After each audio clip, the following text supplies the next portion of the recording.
Hey guys, got another teamwork build for you today, and by request, we're building around a sprite. Let's dive in. So we are building a sprite, but for our heritage, we're going with the Draxi. This will give us touch telepathy, allowing us to communicate silently and mentally with any creature we're touching as long as we share a language. This build is all about stealth, and since we're tiny, sometimes we might want to hide behind our allies. So with this, we can communicate with our allies during combat or anytime we want to communicate silently. In some situations, we may even be able to mess with enemies using this. Then, for background, I went with Academy Dropout for that dubious knowledge skill feat. However, you can go with any background you want here as long as you get these stats you need, which I will get to in a second. Now for class, we're going Alchemist, and we're picking up the Bomber Research field here. After all, we are building a stealth bomber here. The starting stats for this build should be Strength 8, Dexterity 16, Constitution 12, Intelligence 18, Wisdom 14, and Charisma 10. For our first class feat, we're going with Alchemical Familiar. Familiars have a ton of abilities that are going to help any alchemist out.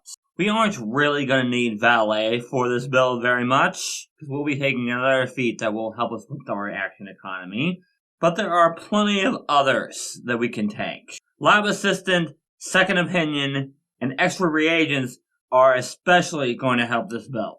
For our level 1 Ancestry feat, we're going with Evanescent Wings. This is another thing to help us with our action economy. As an alchemist, we're going to want to be handing out our stuff to our allies when we're not stealthing around. Thus, we don't want to have to move and then hand them the stuff. And with this, we can do both for one action. For level 2, I've gone with Smoke Bomb. When we use Quick Alchemy to make a bomb, then we can create a 10-foot burst cloud of smoke where the bomb lands. This is for those situations where there really isn't anything near us that we can take cover behind. We're not going to use this much, but it is good to have the option. I'll talk about why we aren't going to be using this very much in the teamwork reports. And of course, we got to talk about the free archetype. We're going Row Dedication. So we get a skill feat and the surprise attack class feature, as well as training in either stealth or thievery, and one skill of our choice. We're probably already trained in stealth since that's like one of our main skills. So we'll probably get thievery here. We also get rogue class DC, but that's not hugely important for this build. And of course, for our general feats, you can take these in any order you want, but you will want to take Adopted Ancestry Human for your third level 1. We're going to need a Human Ancestry feat for level 5. You'll also want to take Ancestral Paragon for Fey cantrips at some point. This will give us Ghost Sound and Dancing Lights as primal innate cantrips, both of which are great spells for distractions. Since we're Draxi, we also get Prestidigitation, but that's more for out of combat. Then we'll want to take the 3 feats I always take for every build: Toughness, Die Hard, and Canny Acumen, this time for our will saves. At level 4, I'm going to start with Healing Bomb. We are all about throwing bombs in this build, so being able to use our elixirs of life at range to heal allies is going to be fantastic. Of course, we do have to use Quick Alchemy to do this, but it's still a great option. Then on the free archetype side, we'll pick up Quick Draw. This allows us to pull out a weapon and strike with it for one action, and bombs are considered weapons. Plus, we can use this to pull out a ranged weapon and strike with it. Any ranged weapon, like a crossbow or a short bow. And at level 5, we do want to take that human feat, and we're going to take Natural Ambition for Far Lobber. It will allow us to throw our bombs 30 feet instead of 20 feet, as we will want to be as far away from enemies as we can be. For today's teamwork report, the strategy is pretty simple. The first thing you'll want to do is get in a position where you can actually hide. If you can't find one, that's where Smoke Bomb comes in. Then you'll want to try to hide. And then finally throw a bomb. Then on subsequent rounds, you'll want to hide and then sneak off. And then throw another bomb. I think you probably get the idea from there. But you will want to use Recall Knowledge at some point to know what bombs to throw. Next level, we're going to start taking the debilitating bomb line of feats, and that's what this build is really about.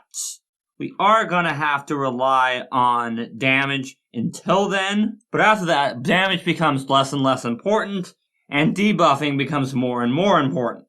We're also going to want to be making mutagens and other elixirs to help out the rest of the party. And remember, we're tiny. That means we can hide in a lot more places than a small creature could, which is why we won't need Smoke Bomb near as much as you might think.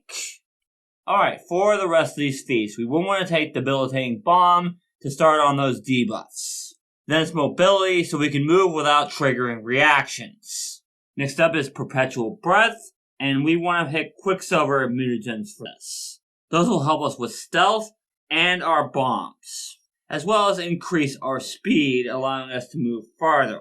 We do take some damage and take a -2 penalty to Fortitude saves from taking this, but it's still fantastic. Then Sneak Attacker to get a little bit of extra damage out of our bombs whenever we're hidden. For our 9th level Ancestry feat, we're going to take Energize Wings, which once per hour will give us a fly speed of 30 feet for 1 minute. Greater Debilitating Bomb will give us even better debuffs whenever we hit with our bombs. Then we'll want to pick up Skill Mastery twice here. Between Stealth, Thievery, Crafting, and all the Recall Knowledge skills, we're going to need a lot of skills for this build. And this will help us with those. Then it's time for Uncanny Bombs. This will double the range increment of our bombs and make it easier to hit foes that have cover or the concealed condition. Then Far Thrower will give us an easier time hitting foes that are really far away. True Debilitating Bomb will give us even better debuffs against enemies that we hit with our bombs. Then Extend Elixir will make our Quicksilver mutagens and any other elixirs we make last longer.